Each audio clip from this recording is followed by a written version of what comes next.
So we've all watched AI get ridiculously powerful, right? But how do we get from a simple chatbot to an AI that can actually reason, plan, and, change its mind when it messes up? Well, today, we're diving into a really big shift in how these applications get built. We're moving away from simple straight lines and into these complex, almost brain-like graphs. It really all comes down to this question, doesn't it? How do you build an AI that doesn't just blindly follow a script, one that can actually think through a problem, try a different approach if the first one fails, or even just stop and say, hey, I need some help from a human here?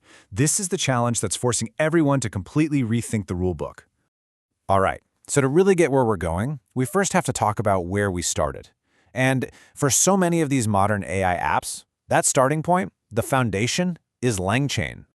LangChain was an absolute game changer. Seriously, it handed developers this super straightforward way to hook up powerful language models to things like APIs, databases, and all their own custom data. It's the toolkit that really kicked off this whole AI agent revolution. And this image pretty much nails the original design philosophy. Think of it like a factory assembly line. You put an input in one end, it moves through a series of steps in a very specific order, and then an output comes out the other end. Simple, super powerful, and it works incredibly well for a ton of different tasks. But, and there's always a but, right? That simplicity, that straight line, also became its biggest limitation. It turns out the real world is messy, and for advanced AI, a straight line just doesn't always cut it. I mean, just think about it for a second. What happens when a task isn't so straightforward? What if your AI needs to try a tool, sees it failed, and needs to loop back and grab a different one? Or what if it gets to a critical point and needs to just pause and wait for you to say, yep, that looks good, keep going? That's where the whole assembly line model starts to feel a bit like a straitjacket. And this is really the heart of the problem. The world is just not a straight line. It's dynamic, it's unpredictable. So to build agents that are actually intelligent, we have to give them the freedom to navigate that chaos, to change course, to try again, to adapt on the fly.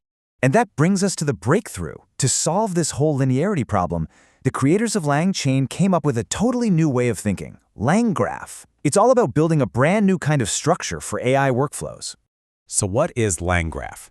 Simply put, it's a framework for building AI not as a line, but as a graph. It's all about creating a map of possible actions using something called nodes and edges, which gives you incredibly precise control over how your AI thinks and makes decisions. I love this analogy. If LangChain was that rigid assembly line, LangGraph is more like a dynamic city map. The AI isn't stuck on a single highway. It can get to an intersection and decide to turn left or right. It can even hit a roundabout, realize it made a wrong turn, and loop back to where it started. It allows for all this branching and decision-making. Okay, so that sounds great, but how does it actually work? How does LangGraph pull this off?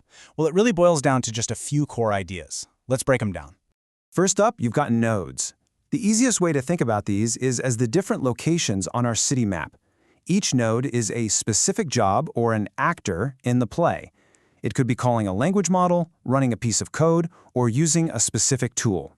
And if the nodes are the locations, then the edges are the roads that connect them. An edge tells the AI where to go next. But, and this is the really cool part, that path doesn't have to be fixed. It can be conditional. The graph can literally look at the result from one node and use that to decide which road to take next. Now, this is where LangGraph really starts to feel like magic.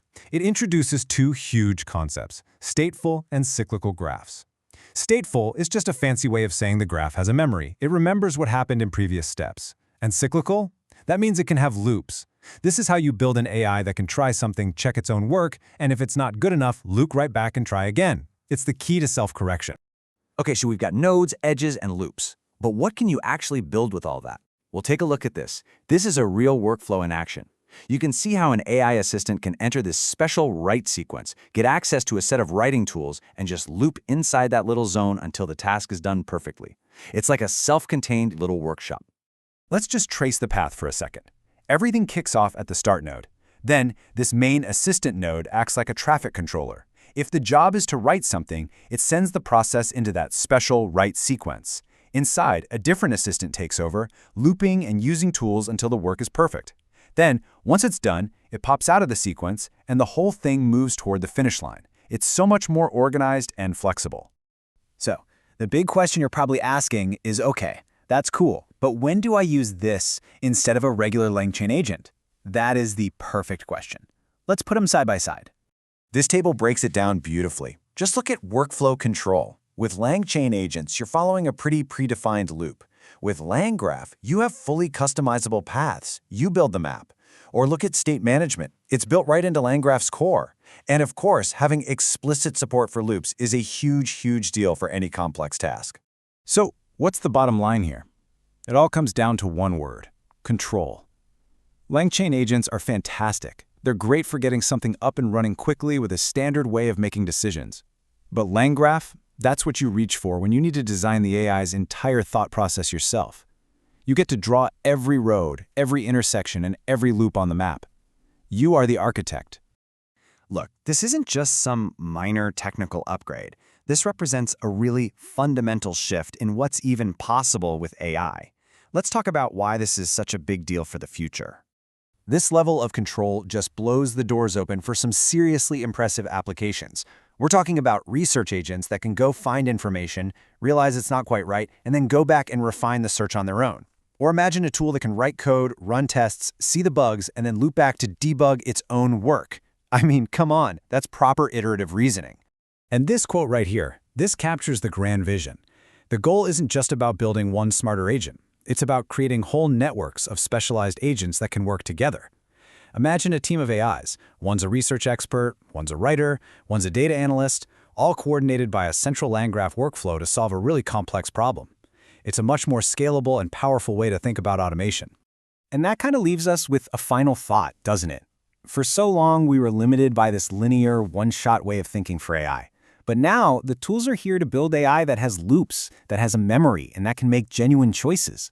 The barrier is no longer the technology, it's our own imagination. So the real question is, what complex problems are you going to solve?